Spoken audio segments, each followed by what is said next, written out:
Ay, Mary, una na muna kami, ah. Sige, ano na kayo? Magre-review muna ako.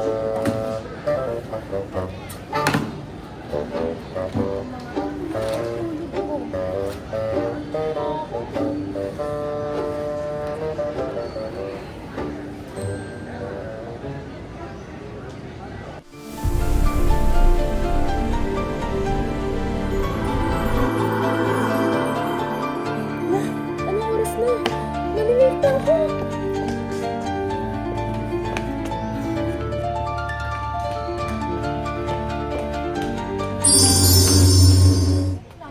Ha? Ba't parang nag-iba yung itsura dito? Ay, naku. Napakainit talaga sa ating bayan, ano?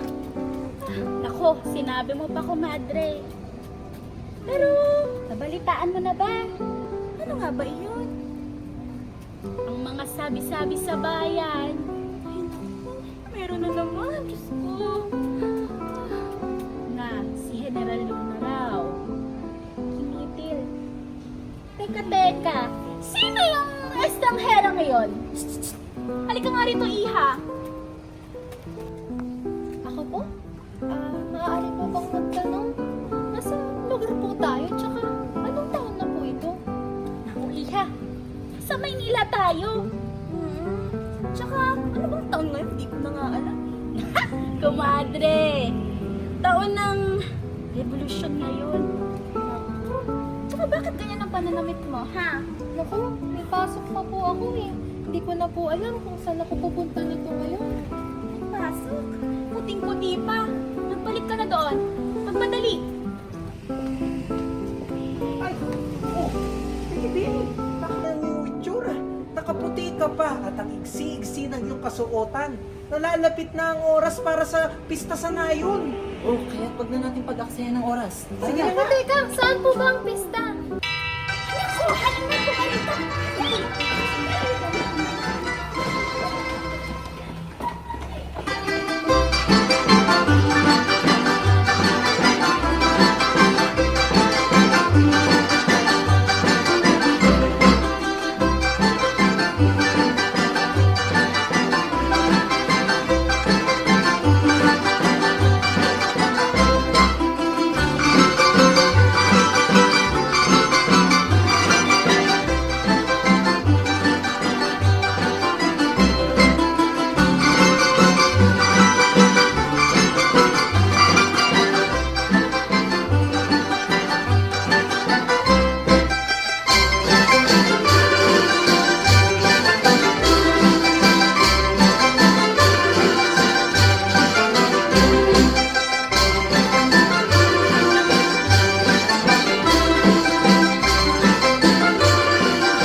Ay, andyan si Sir Cervantes. Diyos ko.